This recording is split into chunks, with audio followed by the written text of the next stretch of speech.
coordenador da Lava Jato, o procurador Dallagnol, atiçou colegas de Curitiba e de Brasília contra ministros do Supremo Tribunal. E o fez a partir do diz-que-diz de fofocas.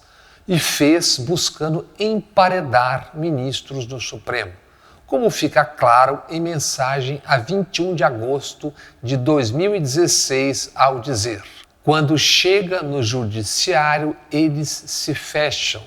Corrupção para apurar é a dos outros. Os alvos, o atual presidente do Supremo, Dias Toffoli, e o ministro Gilmar Mendes, ex-presidente do Supremo. Dallagnol mira nas finanças das esposas dos ministros do Supremo, que são advogadas. Roberta Rangel, casada com Toffoli, e Guiomar, casada com Gilmar. É o que se lê nos diálogos de Dallagnol e colegas capturados pelo Intercept e divulgados pela Folha nesta quinta-feira. Interlocutores de Dallagnol citados foram os procuradores Pelela, então chefe de gabinete do procurador-geral Rodrigo Janot, e Orlando Martello e Sérgio Bruno Cabral Fernandes, procuradores. A sede de Dallagnol está exposta nos diálogos. Pergunta ele em julho de 2016. Caros, a OAS trouxe a questão do apartamento do Toffoli? Responde Sérgio Bruno: que eu saiba, não. Temos que ver como abordar esse assunto com cautela. Pelela, braço direito de Janot, é instigado por Dallagnol, que diz: queria refletir em dados de inteligência para eventualmente alimentar vocês. Sei que o competente é a Procuradoria-Geral da República. Risos. Mas talvez possa contribuir com vocês acessando algumas fontes. O coordenador da Lava Jato pede ao assessor do procurador-geral o endereço do ministro do Supremo e recebe a informação. Toffoli havia contrariado a Lava Jato, afastou Curitiba das investigações na eletronuclear e soltou o ex-ministro Paulo Bernardo, preso dias antes. Por conta disso, em artigo na Folha, dias depois, os procuradores Carlos Fernando dos Santos Lima e Diogo Castor trataram a libertação de Paulo Bernardo, ex-ministro, como um salto duplo twist carpado. Em agosto, vazamento. E a revista Veja jogaria na biografia de Toffoli essa história mal ajambrada e sem investigação formal alguma. Em agosto, a sugestão de Martello: fuçar hipotético pagamento da OAS ao escritório de Roberta, casada com Toffoli. Dallagnol, então, diz: a Receita Federal está olhando, mas isso eu não sabia. Dallagnol sugeriria o mesmo sobre Guiomar, casada com Gilmar Mendes. Perguntou: tem uma conversa de que haveria recebimentos cruzados pelas esposas do Toffoli e Gilmar. Tem muita especulação. Temos a prova disso na nossa base de dados. Resumo: depois as esposas dos ministros do Supremo se tornariam alvos da Receita Federal. Claro que ninguém está acima da lei e qualquer um pode ser investigado. Mas isso, relatado por Ricardo Baltazar, da Folha, e Paula Bianchi, do Intercept, não é uma investigação legal formal. É uma emboscada. Talvez, quem sabe agora, senhores e senhoras do Supremo Tribunal caiam na real. É humano a disputa por espaço, pela ribalta, pelo palco. Isso que reduzimos à expressão ego. Mas diante das pegadas de Dallagnol, Moro e companhia já rastreadas, diante do conhecimento e apoio, no mínimo, omissão de outros procuradores da Lava Jato, e não apenas Lava Jato de Curitiba, diante de tudo que já se viu e ainda se verá, Não é possível que ministros e ministras do Supremo não entendam a dimensão dessa aberração. De truque em truque no processo de impeachment, do alçapão armado para Eduardo Cunha, mas só depois dele ter feito o serviço. Com o grampo ilegal contra Dilma, o grampo ilegal contra advogados de Lula, com o infindável fechar de olhos e passar pano nas ilegalidades de Moro e companhia, chegamos a isso aí. Limitaram-se a admoestações públicas, porque, afinal, eram os heróis nacionais, os heróis da Globo e companhia midiática, os heróis de um moralismo caolho que só enxerga a corrupção quando no quintal do vizinho. Até quem não é do direito percebe a contaminação por isso espalhada, e não só no sistema judiciário.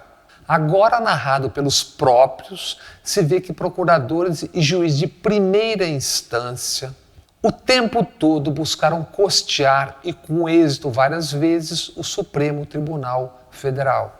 Se vê o desrespeito, a arrogância em relação aos senhores e senhoras do Supremo e à lei.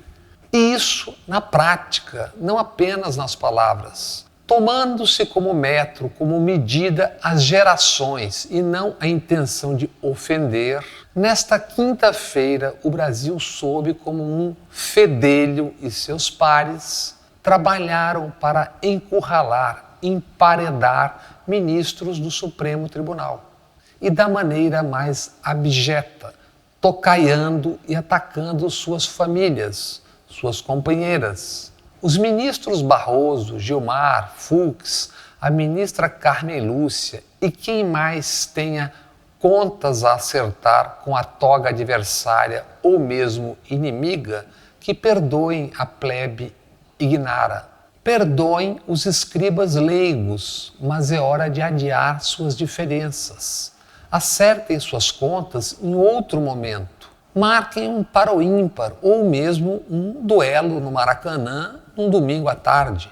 Bolsonaro é resultante de amontoados de erros, sejam estratégicos, sejam erros políticos, sejam erros morais dos que tiveram o poder desde o fim da ditadura. O bolsonistão foi cevado, sacado de tocas transbordando de ressentimentos. Foi atiçado por aqueles que fizeram política magnificando os erros da política, por aqueles que avacalharam a política que há muito já se autoavacalhava. Foi instigado por tantos, supondo que assim herdariam o sistema político, partidário, empresarial. Sistema há muito apodrecido e apodrecido por muitos dos que com o petismo no pelourinho posavam de arautos da moralidade. Pontificavam nas manchetes de telejornais, rádios, jornais e manifestações dominicais com helicópteros. Estiveram nas ruas, bradavam contra a corrupção no horário nobre. E não só o Gedel hoje na Papuda, o Demóstenes, o Eduardo Paes, o Eduardo Cunha e seus muito mais de 40. Como agora, com um lobista, um que juntava o dinheiro grande com aqueles a quem chamava de corruptos. Bandos de hipócritas, como se os Barbalho no Pará, o Jucá, os Alves e os Maia no Rio Grande do Norte, como se Sarney e Lobão no Maranhão, Collor em Alagoas, os Coelho em Pernambuco, os Franco e Alves em Sergipe, a CM na Bahia, RBS no Sul, entre tantos outros, não sejam ou não tenham sido ímãs de poder político e econômico escorado exatamente por seus monopólios midiáticos e empresariais regionais. Usam seus telejornais ou rádios ou jornais, sites ou tudo isso e, associados a monopólios nacionais, pontificam sobre a corrupção, a alheia, a dos adversários. Os senhores e as senhoras do Supremo certamente sabem de tanto, já tão naturalizado e aceito. como sabem e estão acompanhando no cotidiano. Não apenas fatos e personagens bizarros, quando não grotescos ou suspeitos de crime. Certamente recebem um resumo, o clipping, com as manchetes e diálogos interceptados, com ilegalidades e aberrações nos atos e palavras expostos pelo Intercept nos últimos 53 dias. Recebem um resumo de manchetes e notícias do mundo. Isso deve chegar ao Supremo. Ministros e ministras devem saber que o mundo olha para o Brasil e seu comando com perplexidade. Nos últimos dias, com espanto, pena, asco, mas o mundo vive um ensaio de poder tripolar, com potências atentas a como tirar proveito de um país continental riquíssimo nas suas dotações naturais, o Brasil. E nesse momento o país enlouquecendo. Deutsche Welle é a emissora pública da Alemanha. Na coluna Cartas do Rio desta semana, escreve: ocupado com ofensas, mentiras e absurdos, o presidente ignora a mudança climática. Uma das desvantagens do sistema presidencialista é uma só pessoa poder definir a agenda de todo um país. Que encerra com a pergunta: e se a pessoa que define a agenda de todo um país é um psicopata?